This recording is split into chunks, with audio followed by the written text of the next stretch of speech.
D'accord. Donc, on est en live sur Allô, Facebook. Awa? Tout ça. Oui. C'est bon, hein? Allô? Oui.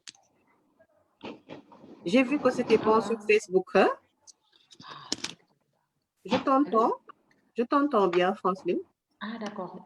Désolée, mes écouteurs ne marchent pas. C'est bon, hein, j'ai diffusé. D'accord. Merci, Franceline. Ok. Bonsoir, chers internautes. Bonsoir, chers amis de Festic. Nous sommes à notre 12e jotaay qu'on organise à l'occasion de, je dirais, on appelait ça spécial Covid, mais espérons que ça va bientôt Non, finir. Baba Diallo, la dernière fois. On est au niveau de, je dirais, de la dernière ligne. Aujourd'hui,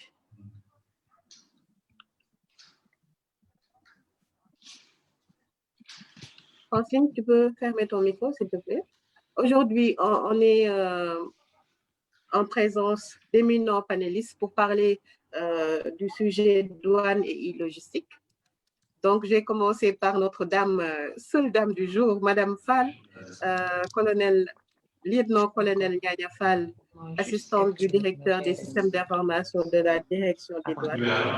Madame Fall, je vais laisser vous présenter. Allez-y, Madame Fall. Donc, bonjour, Madame Dia. Merci, je vous remercie déjà pour votre présentation. Donc, je respecte déjà mon colonel, le lieutenant-colonel Mamadou Gueye. Et je salue également les autres panélistes, M. Cham et M. Lo. Je suis le lieutenant-colonel, comme vous venez de le dire, Nyanya Fall, adjointe du directeur des systèmes informatiques douaniers de la DGD, Direction générale des douanes. Donc, je pense que je vais peut-être laisser le débat se dérouler pour éventuellement qu'il présage d'échanges fructueux pour l'e-logistique. Merci. Merci, Madame Fall, d'avoir accepté l'invitation de Festic. Mon colonel et professeur Mamadou Gueye, je vous laisse vous présenter. Bonjour Awa, bonjour tout le monde. Bonjour Nyanya, je vous rends le respect. Donc, je suis le lieutenant-colonel Mamadou Gueye et je suis le chef de la division de l'orientation et de la prospective de la Direction générale des douanes. Donc, c'est avec beaucoup de plaisir qu'on prend part à ce webinaire et espérons que ça va être des échanges assez fructueux au profit surtout de l'administration des douanes. Merci Awa. Merci, merci Monsieur Gueye. Monsieur Abdoulaye Thiam, directeur général de DHL Express. Monsieur Thiam, je vous laisse vous présenter.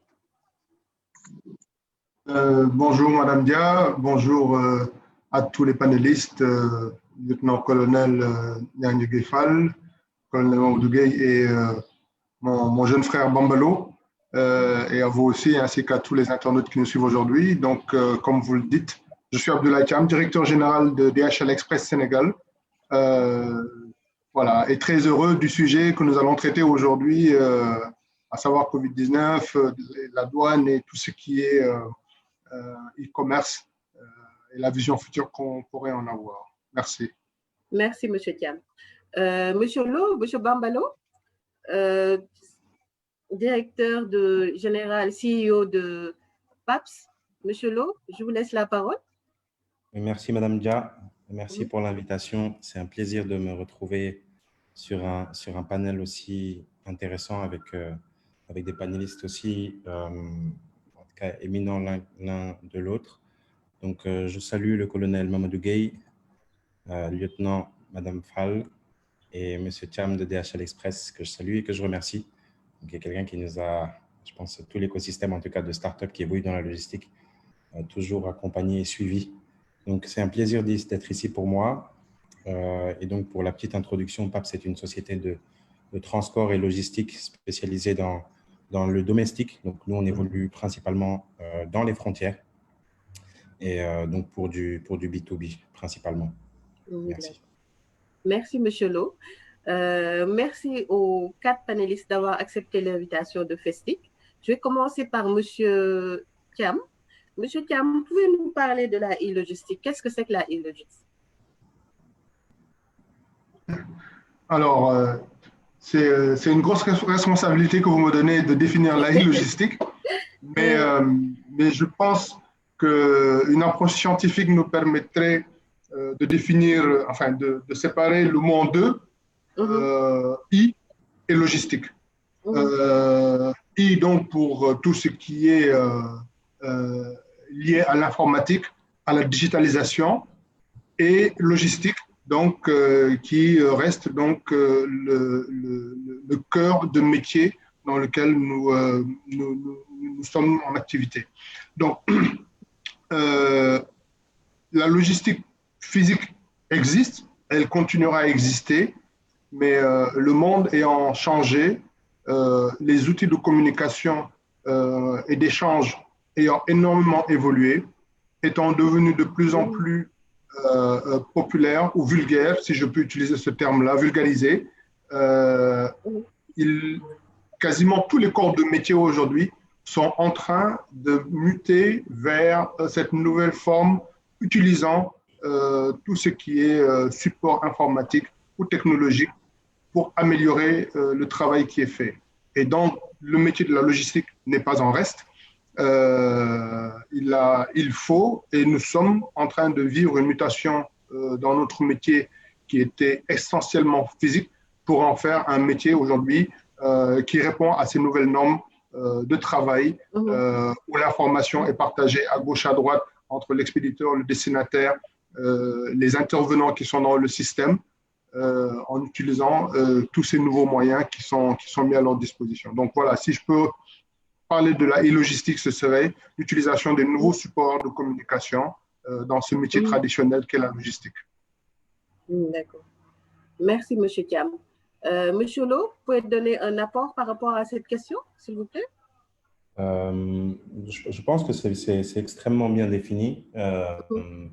Effectivement, peut-être qu'il y a en tout cas, il y a plusieurs phases dans cette démarche-là de transformation de la logistique classique vers ce qu'on appelle la e-logistique aujourd'hui. Et en fait, ça s'apparente un peu à des révolutions, à des grandes révolutions économiques. On voit effectivement tout ce qu'on nous a appris, en tout cas à l'école pour ceux de ma génération, ça a été des révolutions qui sont plutôt industrielles. Aujourd'hui, on assiste à une mutation, d'une part, de certaines activités qui sont un peu contraintes, d'ailleurs, d'embrasser le digital et de se moderniser. Et de l'autre côté, pas forcément de la mutation, mais de la création, qui est clairement une conséquence en tout cas de l'apport du digital sur nos économies aujourd'hui. Et effectivement, lorsqu'on parle d'e-commerce, lorsqu'on parle d'e-logistique, finalement, on parle de la même chose. On parle de flux de données, de flux transactionnels qui passent en format physique, donc qui a été celui sur lequel on a un petit peu tous vécu, vers un format beaucoup plus digital, et aussi bien dans la sphère personnelle avec le mobile money et toutes ces innovations qu'on voit aujourd'hui. Tout cela est apparenté en quelque sorte à l'écosystème, je dirais, e-logistique, qui par définition lui-même supporte l'écosystème commercial de manière générale, et ce qu'on traduit parfois par l'e-commerce. D'accord. Merci, M. Lo. Monsieur Gay, là, on a eu une définition du e-commerce par messieurs Thiam et Lo. On peut dire que donc c'est un peu, je dirais, la logistique vue online. Donc, ça englobe aussi bien tout ce qui est flux de transactions online, de marchandises online, tout ce qui est e-paiement et tout ce qui est, je dirais, commerce électronique. Donc, quelles sont les réglementations douanières en matière de e-logistique? Monsieur Gay? Merci beaucoup, Awa. Donc, j'ai suivi mes prédécesseurs, notamment M. Abdoulaye Thiam et Bambalo, sur la définition même du concept de e-logistique.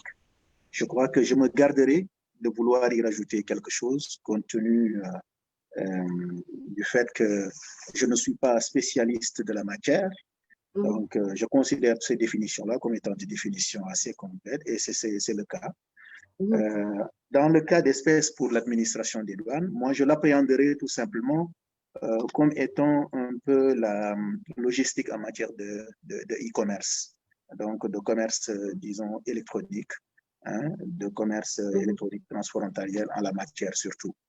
Je crois qu'à ce niveau-là, la douane, comme les autres services, joue un rôle crucial sur tout ce qui touche notamment les envois passant par le commerce électronique.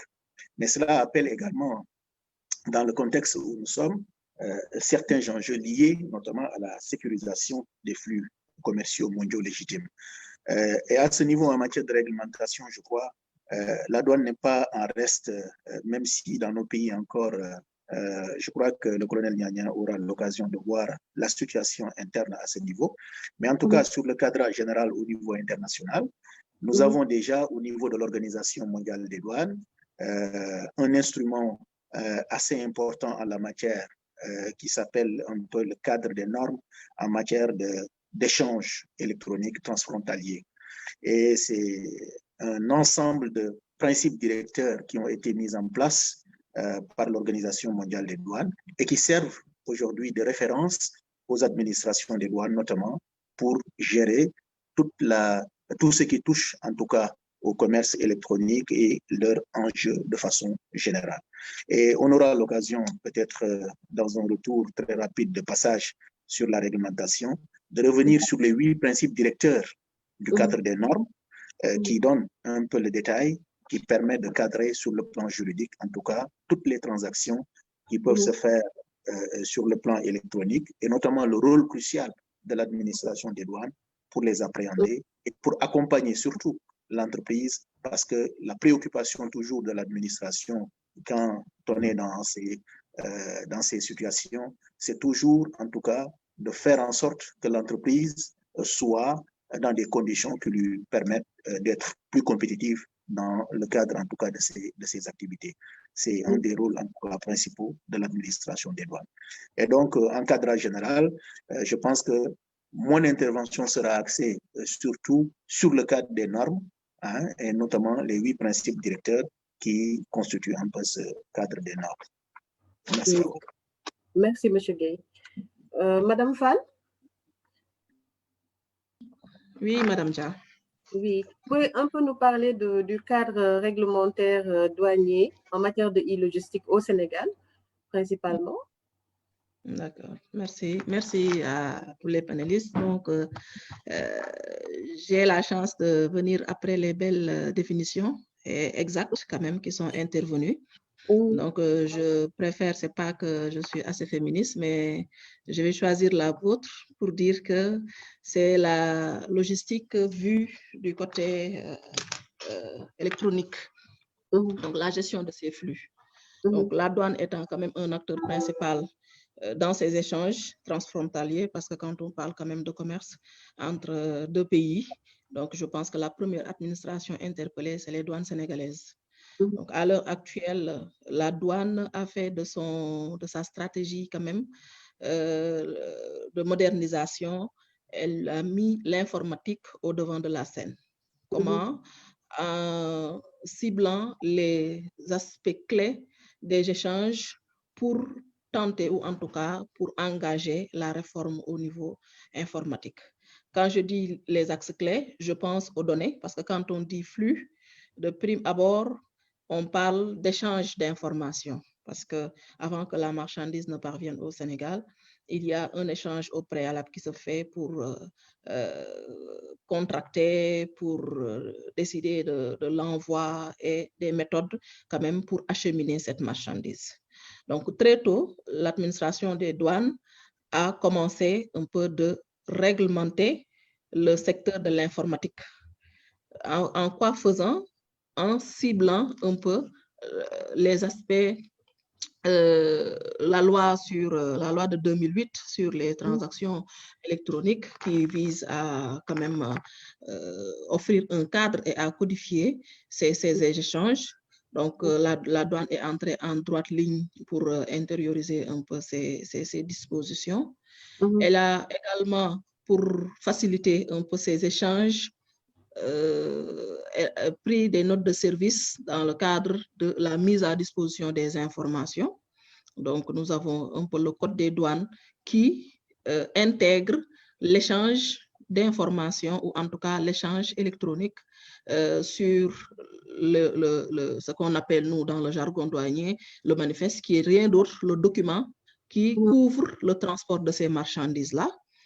Elle a également un peu suivi cette réglementation jusqu'à la déclaration en détail, jusqu'à l'acheminement même des marchandises. Et dans un cadre moins rigide que le volet réglementaire, il y a les protocoles d'accord avec les différentes structures qui interviennent au niveau de la logistique en termes d'échange d'informations et en termes de gestion des procédures. Donc, il y a une panoplie de normes autour de cette gestion de la logistique en intégrant, et cette réglementation suit tout le processus jusqu'au contrôle même de ces aspects logistiques-là. Donc, non seulement l'État du Sénégal qui a un peu ouvert qui a un peu réglementé à travers la loi de 2008 les échanges électroniques, la douane a suivi pour gérer d'abord le transport, qui est un élément clé et fondamental, en intégrant dans le Code des douanes de février 2014 le transfert de ce document de transport électroniquement. Les documents également qui peuvent accompagner, notamment les factures, en tout cas tous les documents du commerce extérieur qui peuvent accompagner une expédition, sont également dématérialisés et à l'heure actuelle joints avec la déclaration en douane. Donc, ce processus continue jusqu'au contrôle, jusqu'à la délivrance effective, en installant un cadre d'échange d'abord et de dématérialisation des documents qui accompagnent ces marchandises-là. Je pense qu'on pourra entrer dans les détails, mais de manière générale, sommaire, la douane très tôt a légiféré, ou en tout cas a réglementé pour vraiment correspondre avec le domaine, à réglementer non seulement la gestion de la logistique, les documents de transport et dématérialiser également les documents qui accompagnent ces marchandises. Je vous remercie. D'accord, merci Madame Fall. Donc, on voit que la douane a mis à disposition des acteurs du secteur des procédures et moyens adéquats pour gérer cette e-logistique-là.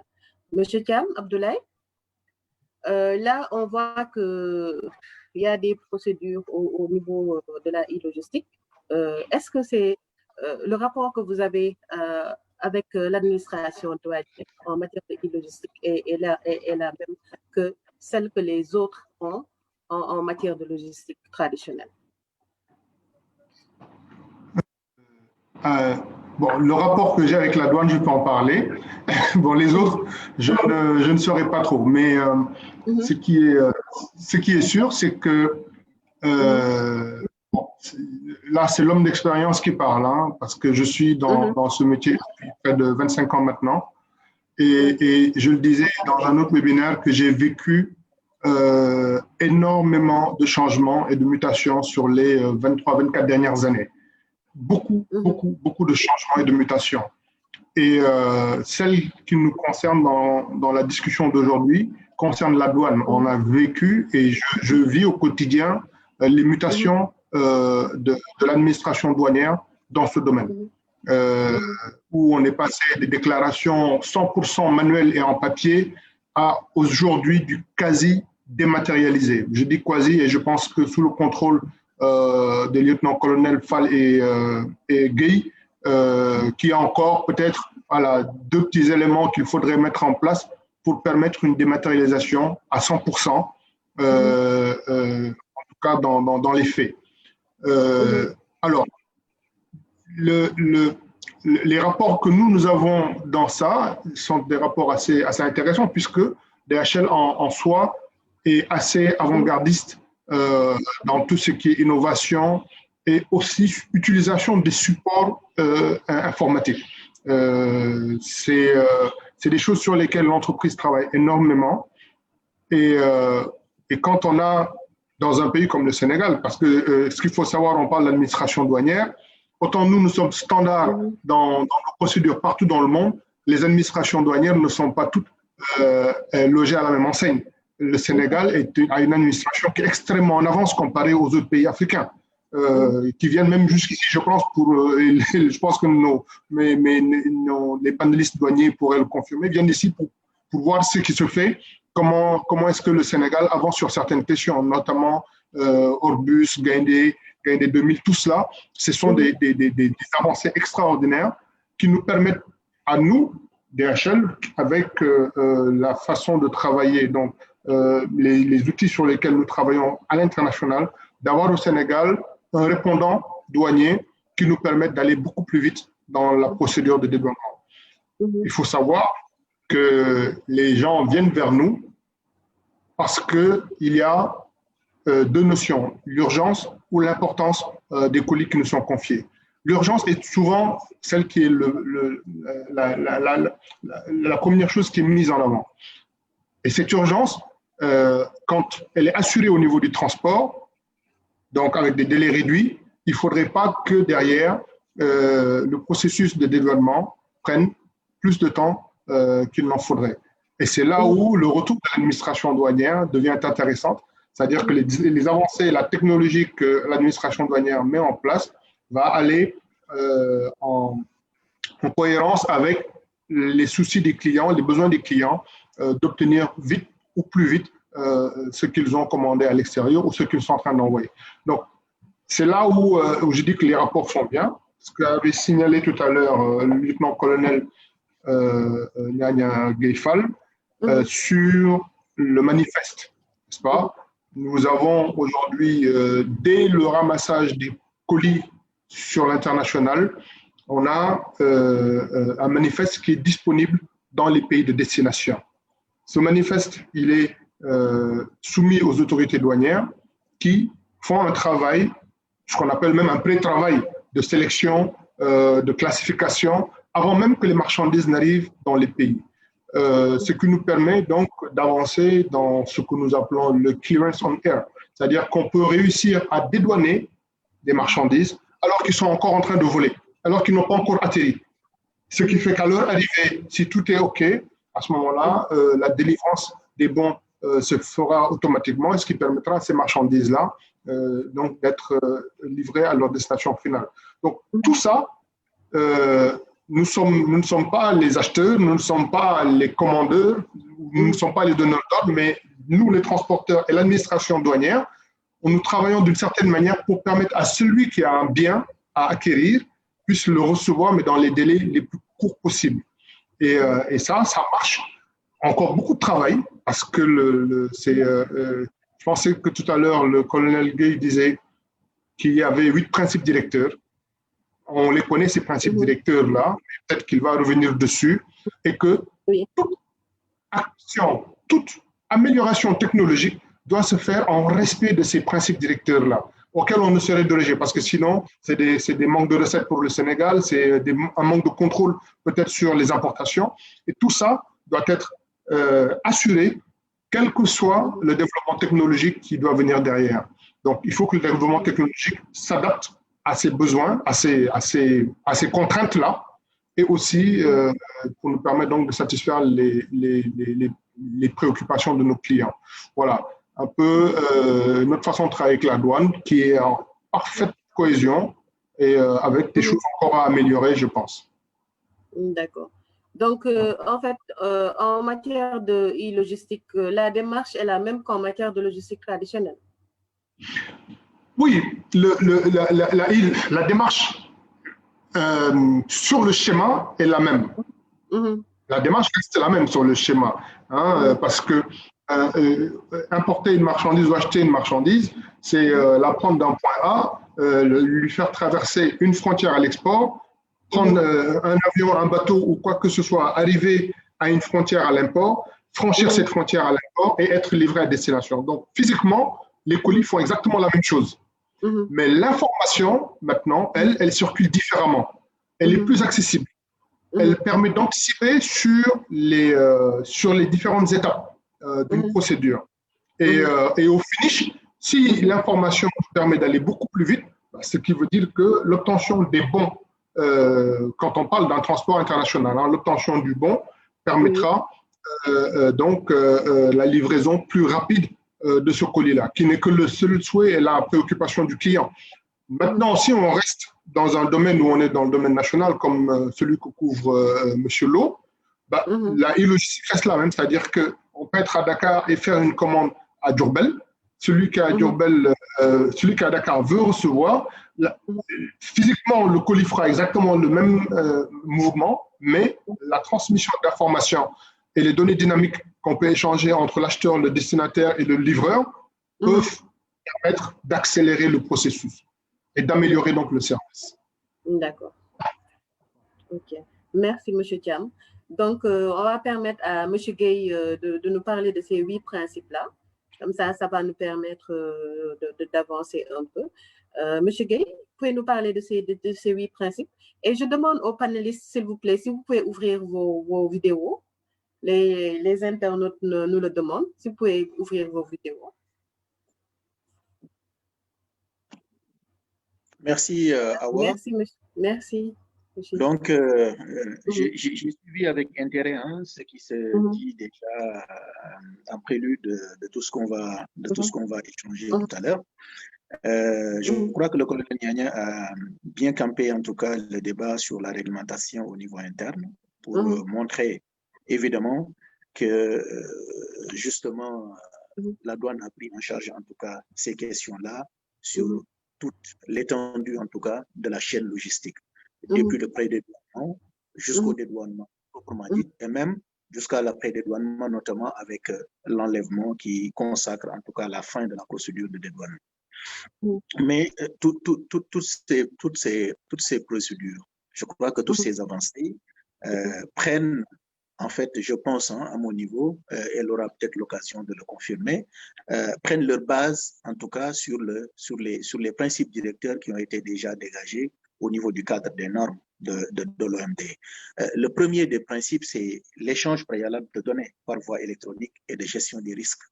Et je pense qu'à ce niveau-là, elle a commencé déjà par cet aspect-là, et je pense que les débats actuels qui se font, c'est sur ce principe directeur-là, notamment sur l'échange de données préalables.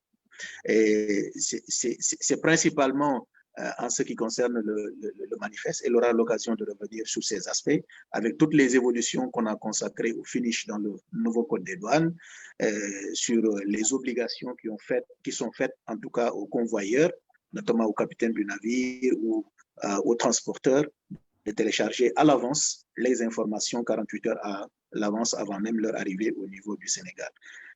Et je crois que tout cela permet un peu, comme disait tout à l'heure l'un des panélistes, notamment Abdoulaye, d'anticiper sur les procédures, de faire gagner du temps certainement, de permettre à l'administration de commencer déjà les contrôles avant même l'arrivée des marchandises, et cela permet à tout le monde, l'administration, de mieux cerner en tout cas le cadre sécuritaire, d'anticiper sur tout ce qui pourrait empêcher le dédouanement, et à l'usager de disposer de façon plus rapide en tout cas de sa marchandise. Et cela, quand on arrive à gagner du temps à ce niveau-là, on le sait dans le domaine du commerce, quand vous gagnez du temps, mais forcément vous gagnez de l'argent. Et donc, je crois que le premier principe directeur, c'est l'échange préalable de données par voie électronique et la gestion des risques. Et à ce niveau, je pense que Niania pourra revenir sur ces aspects. L'un des principes également importants et qui va peut-être rejoindre le premier principe directeur, c'est la facilitation et la simplification. Parce que l'échange préalable de données, les contrôles anticipés, tout cela rentre dans le cadre de la facilitation. Et cette facilitation-là se fait également au niveau interne par ce qu'on appelle le dispositif que nous avons aujourd'hui en matière de simplification de nos procédures. Plus les procédures sont simplifiées, plus vous gagnez du temps, notamment en matière de logistique. Le troisième principe directeur sur lequel également je pense qu'on aura l'occasion peut-être de revenir au fil du débat, parce que là on est sur le cadrage pré-dédouanement et sur le dédouanement, notamment sur l'échange d'informations préalables, mais il y a un aspect important qui va arriver, notamment le recouvrement des recettes. Même si on facilite toute cette partie liée à l'acheminement des marchandises, et que sur la partie recouvrement, ça ne suit pas, on revient également à la case de départ. C'est pourquoi le troisième principe directeur concerne justement un recouvrement juste et efficace des recettes. on aura peut-être sur les détails à revenir sur ces aspects. Le quatrième principe directeur, et qui nous concerne particulièrement, c'est-à-dire dans toute cette facilitation, cette dynamique de facilitation, cette dynamique de simplification des procédures, on n'oublie pas de prendre en charge la question cruciale qui fait partie également de nos missions fondamentales, notamment la sûreté et la sécurité. La sécurité sur l'aspect sécuritaire, comme on peut l'entendre, notamment en matière de sécurité avec tout ce qui se passe aujourd'hui dans le monde. Vous savez que la douane, depuis le 11 septembre, ne peut plus continuer à avoir la même perception des moyens de transport que celle qu'elle avait avant l'arrivée de ces événements. C'est une perception d'ailleurs qui a changé partout dans le monde. On sait aujourd'hui que les moyens de transport ne sont pas que des moyens de transport. C'est des moyens de transport qui peuvent aujourd'hui être détournés, qui peuvent aujourd'hui servir également d'armes de destruction massive. Je ne reviens pas sur l'histoire pour rappeler certaines choses qui se sont passées quand même et qui ont pris le monde en cours. Et cela fait que ce principe directeur-là également est extrêmement important à intégrer dans notre démarche. Le cinquième principe directeur, c'est le partenariat. La douane, dans sa configuration et dans sa position, notamment, est un acteur clé et stratégique autour duquel tourne également un ensemble d'acteurs du commerce. Donc, forcément, quand on propulse, quand on amorce des dynamiques, on ne saurait le faire seul. C'est obligatoirement un esprit de partenariat qu'il faut avoir, un partenariat public-privé, dans le cadre douane privée, mais également un partenariat possible également public-public, douane, avec les autres administrations qui également peuvent être comptées comme acteurs dans le processus global de dédouanement ou dans le processus global des échanges. Et en fin de compte, la sensibilisation comme principe directeur également, l'information du public et le renforcement de capacités, qui peut-être, quelque part, peut-être Nyanya me prêtera peut-être une main forte à ce niveau, mais je pense que notre talon d'Achille, quelque part, c'est un peu là où on pêche un peu, c'est en matière de communication. Je ne sais pas, c'est un point de vue personnel, hein? Je ne sais pas trop ce qu'elle va en dire, mais je crois que ce principe directeur qui est notamment la communication, l'information et la sensibilisation au public, je pense que c'est peut-être notre faiblesse à ce niveau. Avant-dernier principe directeur, les mesures et analyses, parce que tout ce que nous faisons en réalité ne se fait pas de façon aveugle. C'est sur la base des statistiques qui ont été recueillies à l'avance, c'est sur la base d'enquêtes qui ont été faites de satisfaction et autres, qui permettent aujourd'hui d'améliorer en tout cas les conditions et le cadre général que l'on pose pour un peu aider l'entreprise à améliorer, notamment à booster ses activités. Et en fin de compte, le dernier principe directeur, notamment, c'est de pouvoir tirer parti des technologies transformatrices. Ça nous appelle en tout cas à une ouverture, à suivre la dynamique, la marche qui est amorcée et qui est une marche irréversible. Aujourd'hui, toutes les administrations devraient suivre l'avancée technologique et je pense qu'à ce niveau-là, on n'hésite pas sur les moyens, même si les moyens font défaut. Moi, ma posture me permet d'en juger parce que nous passons tout notre temps, en tout cas dans les réunions internationales, à rechercher des financements qui peinent en tout cas à arriver pour financer certains types d'activités, notamment en matière de technologie. Je crois que cela permettra peut-être à Nyanya de façon plus détaillée d'internaliser ces principes directeurs qui sont fixés dans le cadre des normes et de montrer en tout cas à chaque étape comment nous sommes restés en tout cas en cohérence dans le cadre du schéma que nous avons en interne. Awa, voici un peu les quelques éléments que j'ai résumés pour le cadre des normes. Merci. Merci, M. Gueye, pour, je dirais, l'énumération et l'explication des principes directeurs du logistique en matière de douane.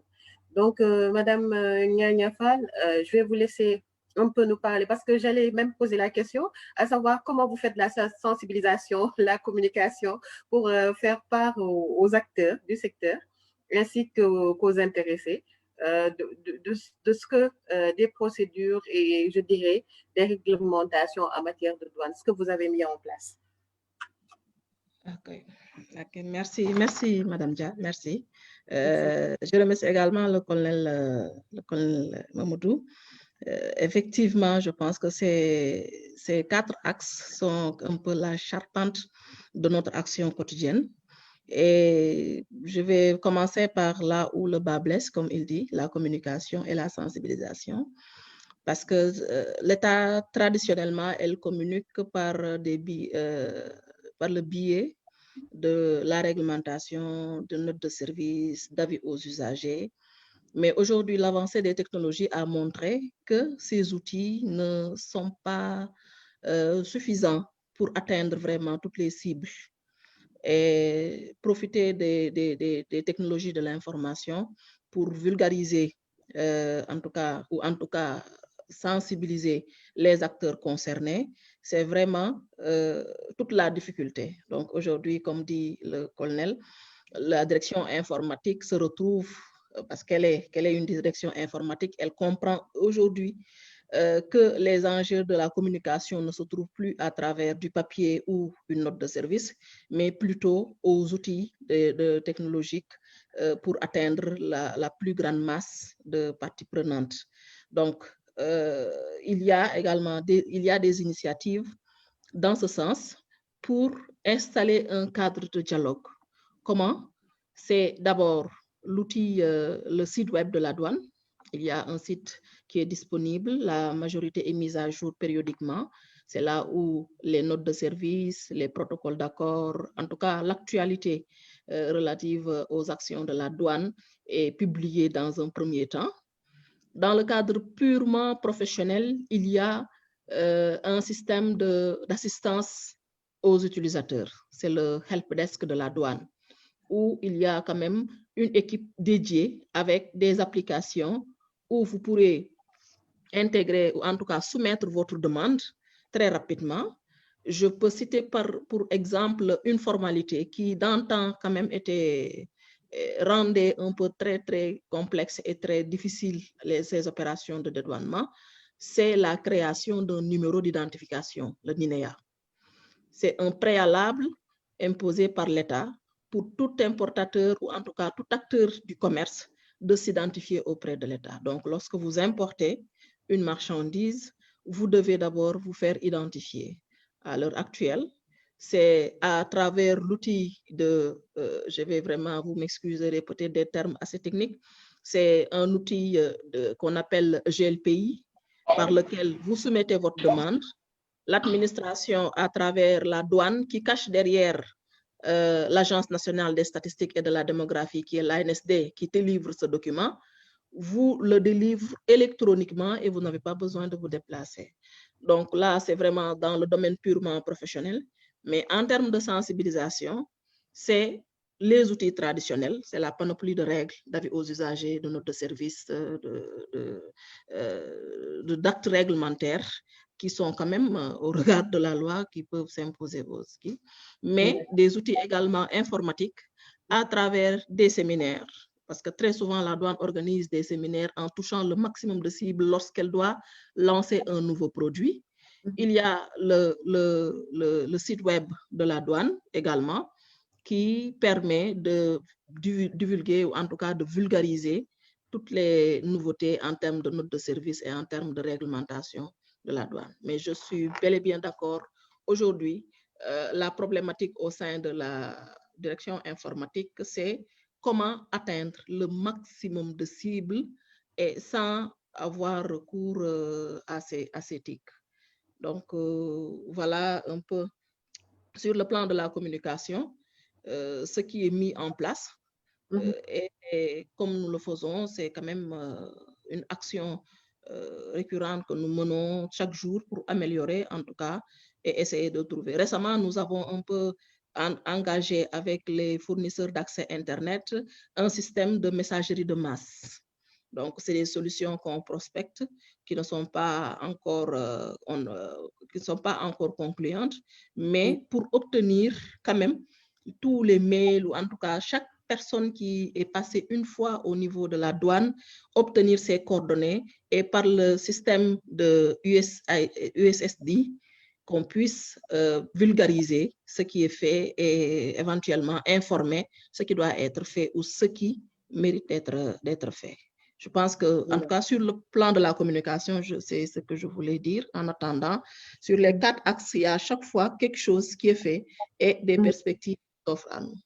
Merci. Merci, Madame Fall, pour cette réponse. Donc, on peut dire qu'en résumé, la douane a mis en place un site Internet où il y a toutes les formalités, les notes de service, les informations à disposition des usagers. Il y a aussi le système d'assistance help desk aux utilisateurs qui permet à ceux qui ont un INEA et le GLPI qui permet aussi d'aider à ça.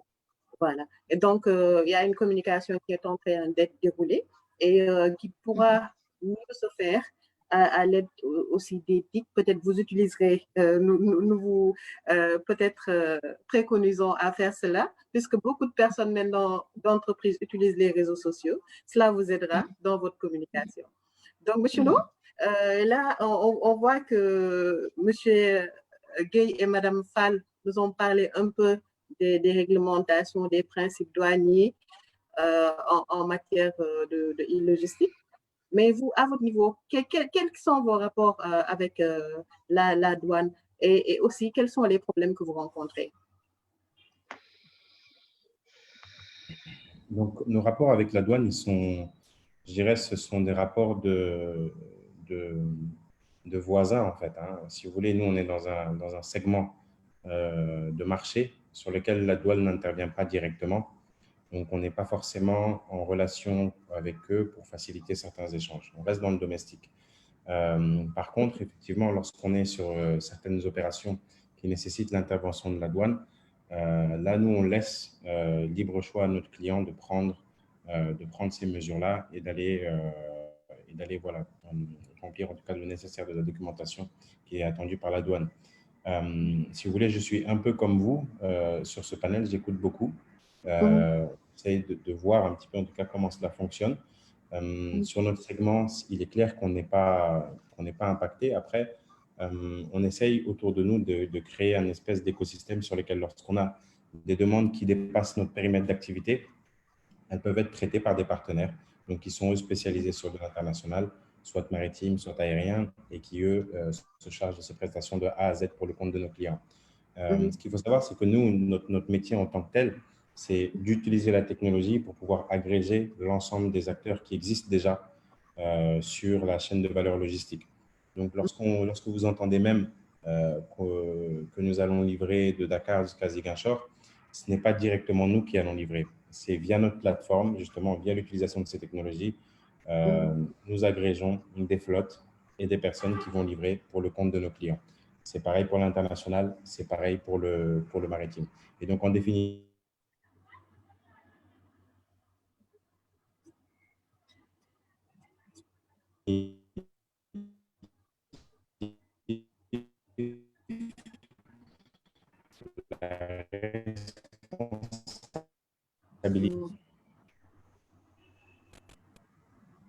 je pense qu'on a été coupé. Oui, il y a le réseau qui était un peu... Allez-y. Voilà, non, c'est ça. Je pense que j'ai terminé. Si la question peut être un peu plus précise sur mon secteur d'activité, j'imagine que vous m'avez invité pour peut-être un sujet précisément en tout cas lié à la e-logistique. Là, je peux vous apporter plus de matière, mais effectivement, sur la réglementation douanière ou sur l'organisation même de la douane, je ne suis pas très bien placé pour me permettre de répondre. Non, en fait, on ne vous demande pas de parler sur la douane en tant que telle, mais sur la e-logistique, le rapport, l'expérience que vous avez. Mais vous avez dit que, en fait, vous n'avez pas de rapport direct avec la douane. Ce sont vos clients qui sont directement liés à la douane. Donc, peut-être en ce sens-là, vous ne pouvez pas dire grand-chose, mais peut-être nous y reviendrons plus tard avec vous. Donc, monsieur Tia, là, on voit que DHL Express est un peu au niveau de l'international. Et comme vous l'avez dit, vous avez des rapports directs avec l'administration douanière. Quels sont les problèmes que vous rencontrez d'habitude et que vous souhaiterez résoudre? C'est une grande question, les problèmes que nous rencontrons. Oui. Alors, il faut savoir que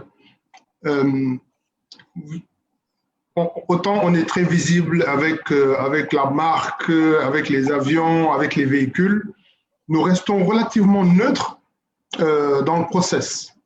Parce que dans un process d'achat sur l'international, vous avez un acheteur, un vendeur et peut-être la barrière douanière à franchir à l'arrivée dans le pays de destination. Nous facilitons le transport, nous remettons donc aux autorités douanières donc, les marchandises transportées et c'est à elles de décider du sort à donner donc, aux marchandises. Celle-ci, la valeur est faible, on laisse passer. Celle-ci, il faut faire une déclaration directe. Celle-ci, il faut faire une déclaration formelle en passant donc par tout le système. Alors, ce que j'ai pu constater, c'est la mutation du secteur. On parle de e-logistique et dans le i, donc je reprends la lettre E pour électronique qui a complètement changé la donne. Je pense qu'il y a quelques années, il y avait des importateurs, il y avait des commerçants. Et donc la douane était soit en face de professionnels qui faisaient venir des choses particulières pour leur activité ou d'importateurs ou de commerçants. Avec cette avancée technologique où à partir d'un téléphone portable, on peut acheter ce que l'on veut de partout dans le monde, tout le monde est devenu acheteur. Et donc la douane, de ce que je vois comme image, passe d'un rapport direct avec des importateurs et des commerçants à un rapport direct à des consommateurs. N'est-ce pas? C'est vous, Madame Carrère, c'est Madame Fall elle-même, c'est moi qui commande directement une pièce d'étranger pour ma propre consommation. Et ça change un peu le paradigme, je pense, dans le rapport. Alors, c'est vrai que la recherche de la collecte des recettes et la sécurisation de tout ce qui est import dans le pays reste un sacerdoce pour la douane, mais le rapport avec l'interface change. Ce ne sont plus des commerçants ni des importateurs, mais ce sont des consommateurs. Alors qui ont aussi une logique de fonctionnement totalement différente. Tout à l'heure, Mme Fall parlait du problème de la communication. Le problème de la communication ne se posait pas il y a 20 ans, il y a 15 ans, quand il s'agissait essentiellement d'importateurs ou de commerçants, puisqu'ils sont au fait, eux ou leurs transitaires, j'utilise ce terme-là, on ne sait pas trop ce que ça veut dire, mais eux ou leurs transitaires savaient quelle était la réglementation, à quoi il fallait s'attendre, il fallait faire une déclaration d'importation au préalable, il faut chercher une attestation de valeur au préalable, donc il y a tout ce qu'il faut faire. Les gens étaient plus ou moins au courant. Mais maintenant que nous sommes passés de 100 importateurs à 5000 consommateurs qui achètent directement, la notion d'information devient beaucoup plus importante. Elle devient capitale, puisque les gens ne savent pas. Ils considèrent qu'il y a un problème dès l'instant où il y a le colis est retenu en douane. Et alors, c'est nous qui leur avons pas communiqué, non, c'est la douane qui aurait dû communiquer. Donc, le problème de communication il reste un problème global dans le secteur qui est lié à la mutation que nous sommes en train de vivre. Et en cela, les points soulevés par Mme Fall tout à l'heure, à savoir utiliser les moyens de la guerre actuelle pour aller sur le terrain, n'est-ce pas? Les réseaux sociaux sont là, le site internet de la douane, mais aussi ceux des transporteurs comme nous qui informons que pour toute importation au-dessus de telle valeur, il faut préparer ça. Tout ça, c'est disponible, mais ce sont des informations qui sont relativement figées. Et quand les informations sont figées sur un site, les gens ne vont pas les chercher. Les gens ont besoin d'informations dynamiques. Voilà. Dès que je déclenche une importation, il faut que je puisse recevoir ces informations-là. Donc ça va se faire plus, je pense, dans le futur. Vous voyez aujourd'hui, je disais dans un autre séminaire, vous discutez avec quelqu'un sur un sujet particulier et le lendemain, vous voyez que votre téléphone portable vous suggère des éléments qui sont liés au sujet de votre discussion. Okay. Je ne sais pas si vous voyez, c'est-à-dire que vous parlez aujourd'hui d'appareils électroniques. Le lendemain, vous ouvrez votre téléphone, vous regardez, vous voyez que Facebook ou bien vous fait des propositions sur des appareils électroniques. Vous faites une recherche sur un appareil et pendant une semaine, vous avez 50 suggestions sur les appareils que vous avez utilisés. Je pense qu'on va arriver peut-être à la même chose où quand quelqu'un regardera un appareil sur un site, il va recevoir aussi un retour d'information pour lui dire si vous voulez faire une importation, faites attention à la norme douanière, faites ceci, faites cela, pour informer les gens de façon anticipée ou anticipative pour leur permettre donc au moment où ils vont exécuter leur importation d'avoir le maximum d'informations utiles pour éviter des désagréments ou des incompréhensions. Je pense que on est en train de vivre cette mutation. Dans 5 ans, tout ce que nous sommes en train de dire va devenir obsolète puisqu'on sera sur d'autres technologies, mais c'est des choses qu'il faut prendre en compte au jour d'aujourd'hui pour satisfaire les gens parce que je pense que et l'administration et les entreprises de transport, tout ce que nous cherchons, c'est permettre aux gens d'acquérir les biens qu'ils veulent dans les meilleurs délais et dans les meilleures conditions. D'accord. Merci, M. Thiam. Je vais me baser sur ce que vous avez dit en dernier pour poser une question à M. Gueye. Parce qu'en fait, je me doute que l'administration douanière a beaucoup de problèmes en ce moment. Parce que maintenant, comme l'a dit M. Thiam, vous ne gérez plus que des entreprises ou, je dirais, des utilisateurs qui s'y connaissent en matière de, je dirais, de procédures douanières et de réglementation, comme les transitaires et les entreprises qui ont pignon sur rue comme DHL ou PAPS. Mais en ce moment, nous voyons que il y a beaucoup de e-commerce qui se font par WhatsApp, Facebook et autres avec les dames. Et maintenant, on parle de GP, de groupement et autres. Et donc, vos problèmes vont se démultiplier. Comment vous gérez ça? Quels sont exactement les problèmes que vous rencontrez et comment vous les gérez? Bon, ça, je laisserai après le soin à Nyanya, parce que moi, je gère plutôt la stratégie à ce niveau-là. Donc, je laisserai à Nyanya qui est beaucoup plus que moi dans les questions opérationnelles, parce que c'est quand même une personne qui occupe une fonction assez importante au niveau de l'informatique. C'est pratiquement la directrice de l'informatique parce que c'est l'adjointe au directeur. Donc, des questions d'ordre pratique, elle s'y connaît. Sinon, peut-être sur la problématique, ce qui est intéressant, c'est quoi? C'est cette ouverture que nous notons aujourd'hui au niveau des cibles, notamment avec de nouvelles possibilités des personnes, je ne dirais pas étrangères au cadre de dédouanement, mais des personnes qui jusque-là n'étaient pas en tout cas accessibles au niveau de l'administration des douanes, qui pouvaient, dans le secret de leur chambre, acheter, par exemple, un livre de loin, commander un vesselier, etc. Donc, je pense qu'à ce niveau-là, quand même, cela, moi, me ramène à une chose, notamment le principe directeur lié à la communication dont je parlais tout à l'heure. Et enfin, à un autre principe directeur important, notamment sur les questions liées à la sécurité et à la gestion des risques. Et je pense qu'à ce niveau, Nyanya pourra peut-être revenir sur ces problématiques. Quoi qu'il en soit, à notre niveau, ça ne devrait pas trop poser de problèmes particuliers, sauf sur l'aspect, disons, communication. Pourquoi? Parce que toutes ces personnes qui ont la possibilité d'acheter à l'étranger par Google, par WhatsApp ou par d'autres applications, une fois que la marchandise arrive, si c'est dans les normes d'être déclarée, parce que la déclaration en détail, elle est obligatoire en douane, ça fait partie également des principes. Quel que soit ce que vous importez, quand bien même ça ne paye pas de droit de douane, quand bien même il n'y a pas de droit de douane à liquider sur la marchandise que vous importez, elle fait l'objet d'une déclaration. quelle qu'elle soit. La déclaration peut être écrite, elle peut être, disons, verbale, c'est ce qui se fait au niveau de l'aéroport quand vous arrivez avec des bagages, retour de voyage ou autre chose. La douane vous demande, est-ce que vous avez quelque chose à déclarer? Vous dites, oui, j'ai 2 bouteilles de parfum, j'ai une bouteille de whisky, etc. Vous le faites de façon anonyme, mais vous êtes en train de procéder à une déclaration en détail. Donc, quel que soit le cas, la marchandise est déclarée. Et pour les cas d'espèce où une marchandise est déclarée et elle doit faire l'objet d'un dédouanement, notamment doit payer des droits et taxes, à ce niveau, c'est des professionnels qui procèdent au dédouanement. On a encore des commissionnaires en douane agréés.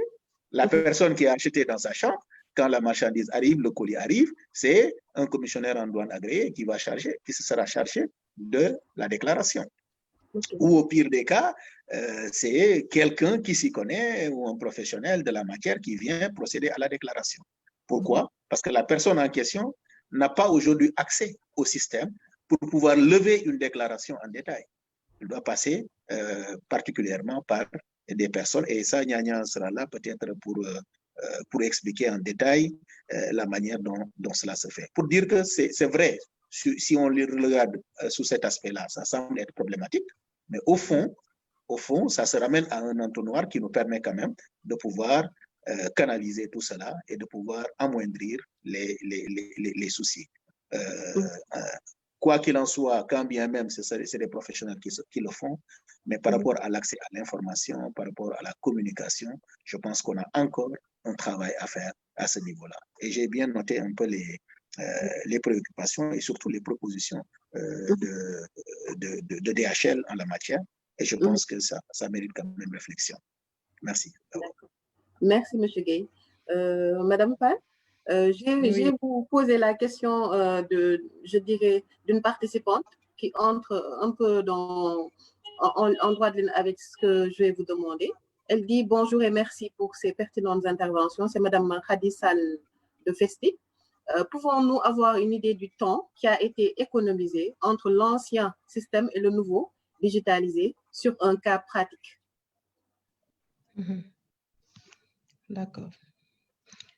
Alors, je pense que, comme vous dites, hein, ça entre en droit en ligne avec ce que vient de dire le colonel Mamadou.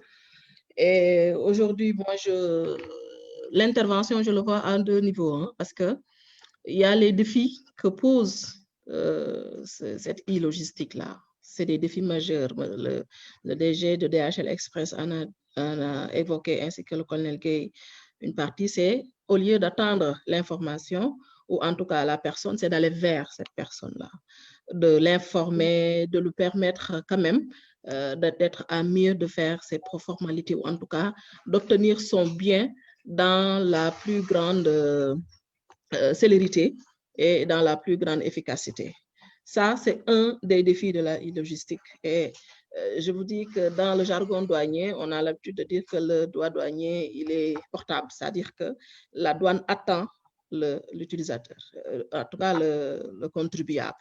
Et c'est dans ce sens qu'on dit que, peut-être vous allez excuser le terme, bon, la douane dit que tôt ou tard, la marchandise va arriver. Et le contrôle physique va se faire à cette étape-là. Si nous raisonnons dans cette logique, ça veut dire que nous n'avons pas encore relevé les défis de la e-logistique. Parce que ces défis, c'est quoi? C'est que les acteurs changent.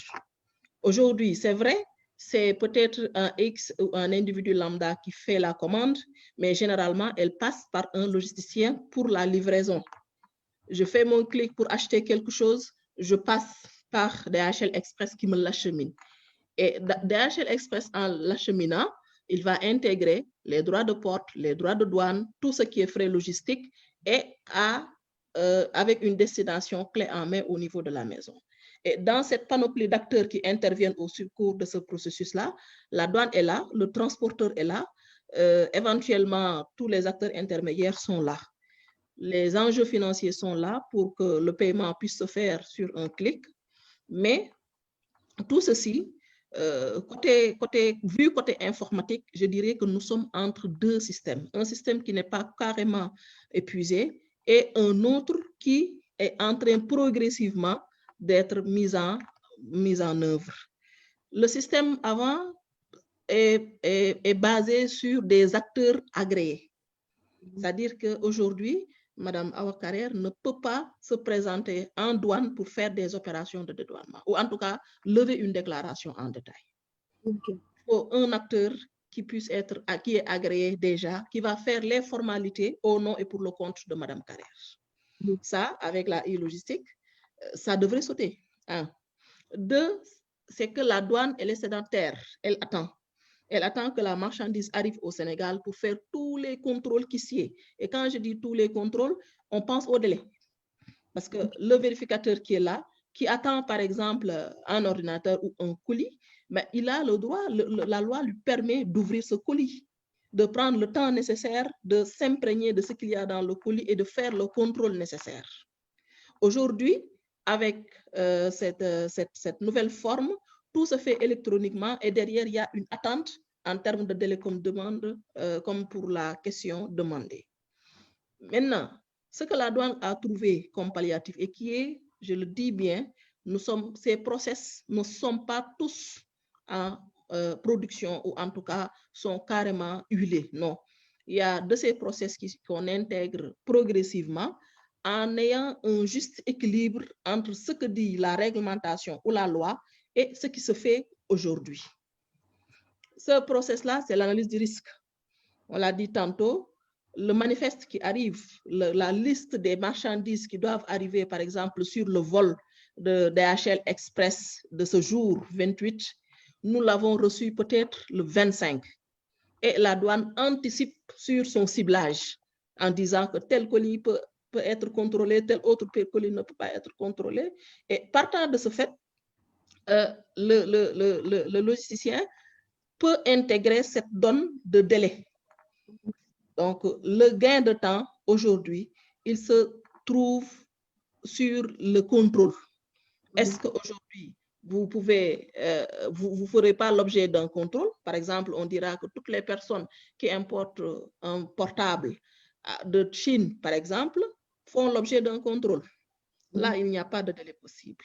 Par contre, quand on dit que toutes les personnes qui importent, par exemple, une machine à café de France, c'est du bleu, ils ne passent même pas en douane. Donc, il y a ce ciblage qui est fait, mais la prudence quand même sur les recettes aujourd'hui nous mène à une étape où il y a les deux systèmes qui coexistent. Il y a ce souci de sécuriser les recettes et de faire correctement les contrôles pour s'assurer que ce qui entre au Sénégal, c'est sécure et c'est conforme aux normes. Et ce souci de célérité-là qui permet, sans même que Mme Carrère se déplace, qu'elle ait ses marchandises chez elle, ayant déjà payé les droits ou n'ayant pas du tout à payer des droits. Donc, la plus-value que nous pouvons avoir dans ce nouveau schéma, si une marchandise devait, je dis n'importe quoi, il quitte le 28 en France, il vient au Sénégal, par exemple, sur un trajet de 15 jours, 10 jours, ça c'est vraiment le transport. Arrivé à Dakar, il y a des délais qu'on se fixe. C'est maximum 24, voire 48 heures pour que la marchandise puisse être libérée. Maintenant, dans cette chaîne logistique, la douane est un élément. Il y a quand même, quand il s'agit du secteur maritime, il y a le port qui intervient, il y a les manutentionnaires qui interviennent, ceux qui sont chargés de livrer le matériel, de faire un peu les opérations sur le terrain, et il y a éventuellement notre consoeur du Trésor qui assure tout ce qui est recouvrement des droits afférents à une livraison de marchandises. Ça, c'est vraiment le secteur maritime qui est marqué par les grandes cargaisons avec quand même des coûts assez importants. Quand on peut vous parler du secteur aérien, que je connais un peu parce que j'ai fait l'aéroport pendant 4 ans avec DHL Express, comme M. Thiam le dit, c'est un secteur qu'on connaît bien, où quand même la célérité est un élément quand même très important et qui impacte sur le coût parce que le fret aérien, il n'est pas... Je suis parfaitement d'accord. Mais, yo, si tu leur rappelles qu'on a eu 10 millions plus 3 millions, ils vont dire, ils ont déjà eu 14 millions. Beaucoup du programme. Des 11 millions là. C'est bon, je l'ai désactivé. Allez-y, Madame Pan. Voilà, donc pour le secteur quand même aéroportuaire, ça c'est un ciblage. Vous gagnez mine de rien 48 voire 24 heures sur le délai normal d'expédition. Maintenant, il serait difficile aujourd'hui de calculer et de dire avec précision, lorsque vous avez une marchandise à jour J, vous l'avez à jour J+1, J+2. Ce que la douane peut dire, c'est qu'arrivé à son point d'entrée où les droits doivent être liquidés et que la marchandise doit être contrôlée, vous avez un gain de temps par rapport à l'utilisation des TIC et vous percevez aujourd'hui vos marchandises sur un simple contrôle au niveau de la déclaration.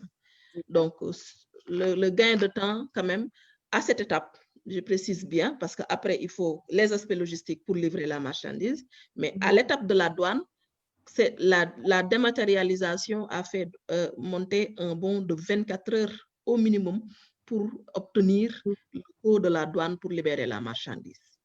L'analyse du risque, bien sûr, va permettre de dire que cette marchandise, elle ne quitte pas parce que le ciblage qui a été fait sur elle ne permet pas de libérer cette marchandise-là. Mais vous trouverez même des marchandises pour lesquelles vous ne passez même pas en douane. La douane ne vous va pas, c'est vraiment un circuit automatique où vous avez votre déclaration sans passer par la douane. D'accord. Merci Madame Fall et Madame Sall vous remercie pour cette réponse. Elle dit que c'est très clair. Donc Monsieur Thiam, nous avons dépassé même le terme de notre, je dirais, des heures qui nous étaient de l'heure qui nous était impartie. Donc je vais vous laisser un peu conclure, peut-être donner vos solutions et recommandations et un peu faire donner votre dernier mot. Merci beaucoup, Madame Dia.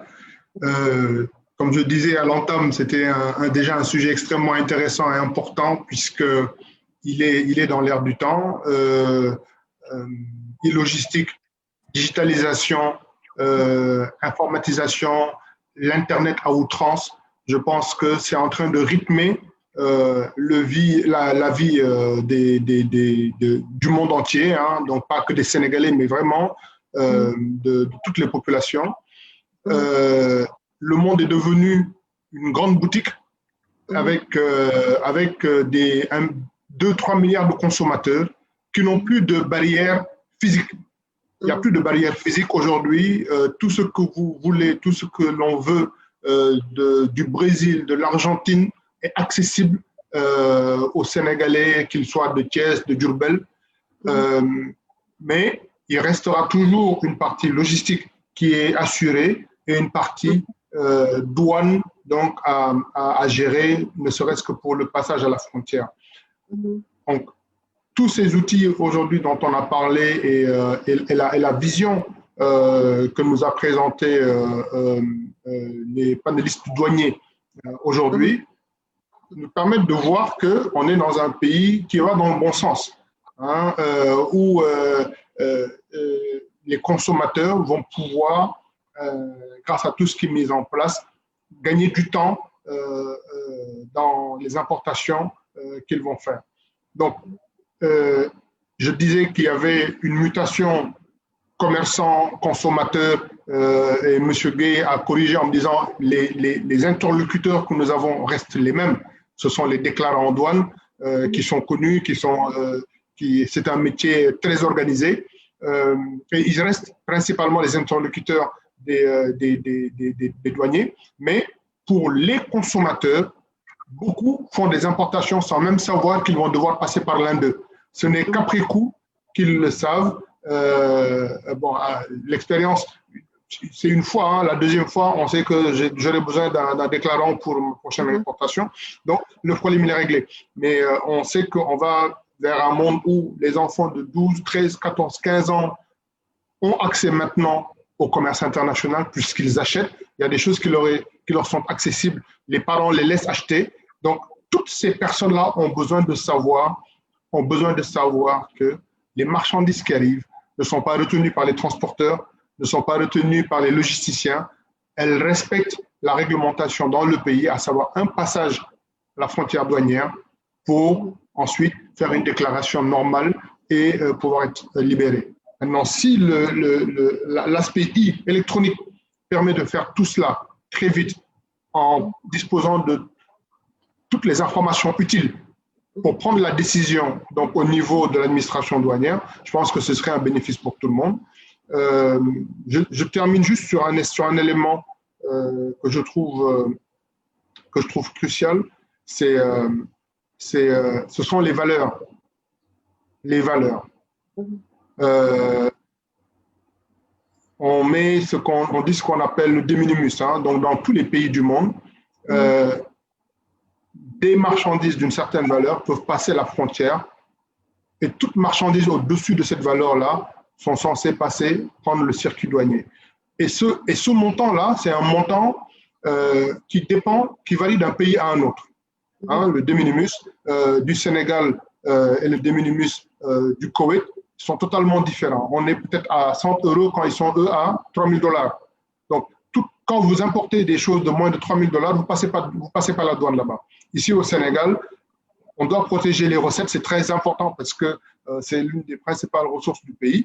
On ne peut pas faire n'importe quoi. Mais le choix par rapport à la mutation qu'il y a aujourd'hui et la multiplication des importations pour des consommations directes de Sénégalais, peut-être peut pousser à revoir ce de minimis-là, qui est peut-être le revoir un peu plus haut, permettre d'évacuer pas mal de petites marchandises qui alourdissent le système, parce qu'il y en aura des centaines et des centaines de plus chaque mois, ces chiffres sont multipliés, qui alourdissent le système et qui peut-être font qu'on perd le focus sur ce qui est plus grand, ce qui est plus gros et sur quoi les ressources doivent être concentrées. Donc ça, c'est peut-être mon point, moi, de mon observation de ce que je vois sur les choses qui se déroulent actuellement. Donc, mais bon, peut-être que ça sera porté sur la table de l'administration douanière en d'autres lieux, quoi. Donc, voilà un peu les points sur lesquels je voulais conclure. D'accord. Merci, M. Thiam. Merci. Donc, M. Gueye, M. Thiam a parlé des valeurs. Ici, quand on parle de valeurs, ce n'est pas les comportements et les attitudes, mais il parle des montants, du de minimis. Donc, M. Gueye, qu'est-ce que vous pouvez nous en dire avant qu'on vous laisse, vous et Mme Fall, donner votre dernier mot? Alors, moi, je laisserai le soin au colonel Niania de parler des questions de valeur parce que ces questions, c'est des questions qui les intéressent particulièrement au niveau de l'opérationnel. Certes, c'est des dynamiques, en tout cas, qui seront définies au niveau de la stratégie, mais pour la mise en œuvre pratique, c'est elle qui sera chargée de les paramétrer dans le système et elle pourra peut-être parler du bien fondé, en tout cas, de ces valeurs-là avec M. Thiam. Quoi qu'il en soit, moi, ce que je retiens, en tout cas, des échanges que nous avons eus, c'est que tout le temps, je le perçois mieux aujourd'hui, de tout le temps, on a toujours appréhendé les choses avec les flux de marchandises entrants. Donc, la gestion se fait sur les flux de marchandises entrants. Je crois qu'aujourd'hui, avec le développement du e-commerce, il faudrait qu'on renverse la tendance pour réfléchir autrement. Ce qui est fait, c'est déjà bien, mais je crois que si on prend les choses sous un autre angle, on peut mieux les appréhender. Parce qu'à chaque flux de marchandises entrant correspond au départ un flux financier sortant.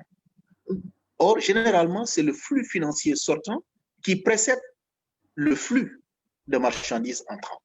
Ça veut dire qu'il y a d'abord la transaction au départ, le paiement au départ, avant que la marchandise n'arrive. Tout dépendra certainement, d'autres me diront, des incoterms qui ont été posés lors de la vente, etc. Mais dans tous les cas d'espèce, pour les nouveaux acteurs dont on parle, qui, à partir de chez eux, payent déjà une marchandise à l'étranger et attendent la livraison.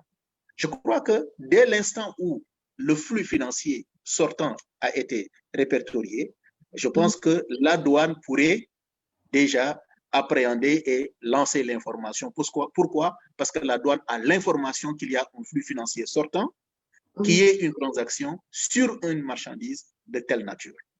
Et toute la difficulté, c'est à ce niveau. C'est de pouvoir disposer justement de l'information au départ des flux financiers sortants. Je ne sais pas si on arrivera un jour à cette étape, mais je pense que le jour où on arrivera à atteindre ce niveau de développement qui nous permet aujourd'hui d'appréhender, toutes les transactions électroniques qui se font vers l'étranger, c'est-à-dire hors du territoire national, l'échange d'informations, la communication, la sensibilisation pourra être beaucoup plus efficace. Si on continue dans la dynamique aujourd'hui des flux de marchandises entrants, je pense qu'on pêchera toujours en matière d'information. Ça peut ne pas dépendre de nous, mais c'est l'environnement, c'est l'aspect sous lequel on aborde les questions qui nous oblige en tout cas à être moins performants en matière de communication. Moi, je voudrais peut-être terminer par remercier les panélistes avec lesquels on a partagé en tout cas cet après-midi, mais remercier surtout Nyanya et l'encourager dans ce qu'elle est en train de faire. Vous n'imaginez même pas derrière sa posture assez calme ce qu'elle a comme travail derrière. En tout cas, c'est une génération sur laquelle en tout cas on peut avoir beaucoup d'espoir pour changer en tout cas la donne pour tout ce qui se présage. Et ça, je pense que ce sera toujours bénéfique au profit de l'entreprise en question, qui est notre raison d'être en définitive. Alors, merci aussi pour l'invitation et à très bientôt. Merci. Merci à M. Gueye pour, je dirais, cette intervention et la facilitation avec l'administration douanière. Là, j'avais mon professeur de douane en face de moi, donc c'était l'étudiant en face de son maître. Donc, merci à vous, M. Gueye. Madame Nyanya Fall, je vais vous laisser, par exemple, déjà répondre à la question, le diminutif, comme le disait M. Thiam, et conclure. Et je rappelle que M. Lo s'est excusé parce qu'il avait un impératif à 16 heures. Madame Fall, à vous. Merci. Merci, Madame Carrère. Donc, vous me permettrez de remercier mon chef d'abord, qui m'offre cette vitrine à travers ses internautes. Et je pense qu'on parle d'information, c'est le premier moyen. Vous nous offrez également cette vitrine pour parler, avoir des interlocuteurs peut-être qui n'ont pas fait des transactions au niveau des douanes ou qui n'ont pas peut-être l'occasion, comme dit M. Thiam, d'aller visiter notre site. Moi, je dis que nous sommes entre deux mondes et la douane s'évertue de ne pas être quand même coincée entre ces mondes-là. Le colonel Gueye a un peu ébauché un peu le problème. Moi, je disais, depuis que je suis à l'informatique, tant qu'on n'aura pas atteint le seuil d'un territoire douanier carrément électronique, et c'est possible, je le pense, un territoire douanier, c'est quoi? C'est la frontière, c'est les limites frontalières qui, lorsqu'elles sont franchies, sont sujettes à l'application de la réglementation douanière. Tant qu'on n'aura pas ces frontières dématérialisées, ça veut dire que nous n'aurons pas atteint notre objectif d'avoir toutes ces informations. Et c'est heureux qu'ils le disent, tout part de la première transaction. Parce que la douane, dans ses objectifs, c'est deux aspects, c'est les recettes et la sécurité. C'est vraiment la sécurité alimentaire, la sécurité des produits, la sécurité physique, tous ces types de sécurité-là, mais également, c'est les recettes fiscales qui viennent et nourrir notre budget afin de soulager l'action de l'État. Donc, ces deux formes de sécurité-là nous poussent aujourd'hui, nous douanes, d'être à la frontière et d'effectuer ce contrôle. Parfois, malgré nous, on est obligé de retenir une marchandise au-delà d'un délai, malgré qu'on sait que la personne est appelée à gagner du temps plutôt que d'en perdre. Mais très souvent, c'est motivé par le souci d'intégrer des marchandises indemnes et qui ne sont pas préjudiciables à la santé et à la sécurité de la nation. Donc, pour ça, je pense que tout part de la transaction, il l'a dit. Aujourd'hui, les deux mondes dont je parle, c'est la valeur en fait partie. Parce que quand on scrute un peu la réglementation autour de la valeur, c'est le prix effectivement payé. Ce que l'importateur a payé à son fournisseur. C'est sur cette base qu'on assoit le taux de droit ou de taxe à payer à la douane. Je dis n'importe quoi, vous importez un véhicule, vous devez payer par exemple 10%, 30%, 50% de sa valeur au titre des droits et taxes. C'est le prix du véhicule qui est important. Donc, c'est ce qui explique un peu son intervention par rapport à la première transaction qui peut être parfois un devis, un simple devis. Mais c'est sur cette base que nous allons asseoir toute notre action autour de la fiscalité. Donc, la valeur, dans les principes, c'est le coût payé, effectivement payé ou à payer. Parce que quand on diffère l'échéance de paiement, c'est le prix à payer. Et partant de ce prix à payer, certaines unités, comme les unités frontalières, les unités routières, ils ont des voyageurs. Là, ce n'est pas des marchandises, c'est des bagages. Et ces bagages-là, la douane comprend aisément qu'une personne peut valablement transporter par devers elle-même quelque chose qui n'est pas commercial ou quelque chose qui... Bien entendu, il faut préciser, ce n'est pas parce que ce n'est pas commercial que ce n'est pas taxé. Tout ce qui passe en douane est censé faire l'objet d'un contrôle qui peut déboucher à une taxation. Mais il y a quand même des exceptions sur certains produits quand même qui ne font pas une certaine valeur. C'est des effets personnels, c'est des bagages accompagnés. Donc, la douane quand même lâche un peu. Madame Pham, excusez-moi, Madame Pham. Oui. Donc, le diminumus dont parlait M. Thiam tout à l'heure, le prix montant, là, le seuil qu'ont les autres pays, est-ce que ça existe ici au Sénégal? Il y a un de minimus. De minimus, oui. Voilà, c'est un de minimus par rapport, c'est un coût minimal qu'on accepte pour qu'on ne paye pas les droits dessus. Quand, par exemple, c'est un ordinateur qui coûte 100 €, etc., bon, c'est raisonnable, ça, quand même, la douane peut laisser. Même si, dans les principes, quand même, le paiement est de droit. Le paiement des droits et taxes est de droit. Mais il y a une marge qui est quand même acceptée en fonction de chaque État pour accepter l'importation. Donc, on imagine aujourd'hui que quand même, tout dépend. Si on entrait un peu dans ces deux minimus, je pense qu'entre deux acteurs, le deux minimus peut changer. Entre un importateur de véhicules et quelqu'un qui importe des stylos, le de minimus change. Moi, je peux donner un de minimus à 1 million pour quelqu'un qui importe des milliards, mais celui qui importe les stylos, 1 million, c'est peut-être sa cargaison. Donc, moi, mon de minimus et celui de DHL, c'est complètement différent. Hein?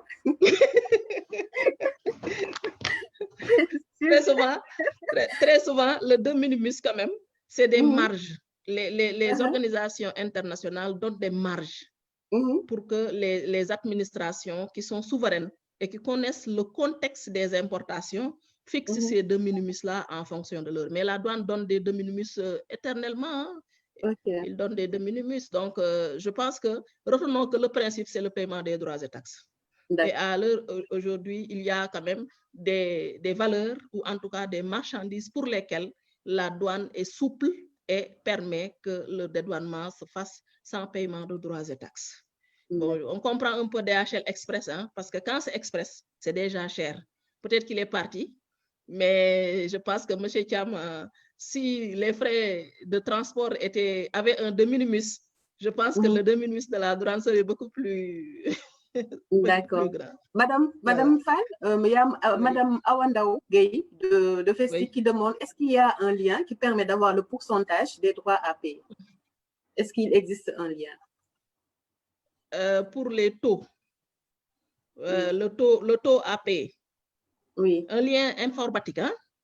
Par exemple, si une personne a une marchandise, comme vous le dites tout à l'heure, par exemple, un montant de 100 millions, par exemple, s'il entre ça, est-ce que vous avez une plateforme, un lien, une application qui permet à la personne d'entrer, par exemple, le montant avec le nom des marchandises et de connaître... Un simulateur, quoi. Voilà, le pourcentage à payer. Il n'y a pas encore de dispositif informatique pour ça, pour simuler un peu les droits et taxes. Il y a des initiatives du genre qui ne proviennent pas encore de la douane. Mais bon, nous allons peut-être réfléchir sur ça pour voir comment est-ce qu'il serait possible d'avoir ce qui reste que ce sera quand même assez complexe parce que la douane fait partie un peu d'une organisation sous-régionale, l'UEMOA, et il y a un document qui s'appelle le tarif extérieur commun qui répertorie toutes les marchandises qui sont sujets qui peuvent être sujets d'importation ou d'exportation et pour lesquels la grille tarifaire de base, c'est-à-dire que les droits de porte sont affichés. Donc, il y a une grille qui reprend les droits à payer. Il y a des taxes aussi qui sont recouvrées par les impôts et que la douane le fait à la porte. Donc, tout ceci, ça veut dire que chaque marchandise a sa propre grille mais c'est toujours possible d'aller scruter une application où vous intégrez toutes les informations et en fonction des informations que vous intégrez, il vous dit combien vous devez payer à la douane. Ça, quand même, c'est une belle perspective. Voilà. Maintenant, je ne sais pas si on doit conclure, mais c'est vraiment des remerciements. Personnellement, j'avais beaucoup d'appréhension pour, comme dit le colonel, hein, l'administration peine à sortir, hein, à communiquer. Bon, c'est une excellente chose parce que c'est vrai, on ne peut pas tout dire au cours de ces rencontres, mais c'est quand même un début de partage avec nos vis-à-vis et avec nos contribuables. Et j'espère que les rencontres vont se renouveler et nous aurons l'occasion de communiquer davantage. Merci. Merci, Madame Fall. Et merci pour votre disponibilité et votre générosité pour le partage. Je remercie aussi les autres panélistes, à savoir M. Abdoulaye Thiam de DHL Express pour sa disponibilité et sa courtoisie. Et je suis très heureuse et par ma voix, Festic vous remercie, ainsi que M. Mamadou Gueye, colonel en douane, qui a facilité la relation avec la direction l'administration douanière. Donc, Festic vous remercie d'avoir participé à ce panel, ainsi que M. Lo, qui nous a quittés un peu plus tôt. Donc, nous vous remercions et nous vous donnons rendez-vous le mois prochain au niveau d'un autre thème qui sera sur la promotion du numérique, qui sera aux 3 lignes avec le Forum du numérique au mois de novembre. Et nous vous rappelons que aussi Festic est en live tous les mois au niveau d'Instagram, animé par Penda Condé. Donc, merci à vous, chers messieurs et Madame Fall. Donc, à bientôt. Merci. Pour un autre sujet. Au revoir. Au revoir, Monsieur Thiam. Au revoir.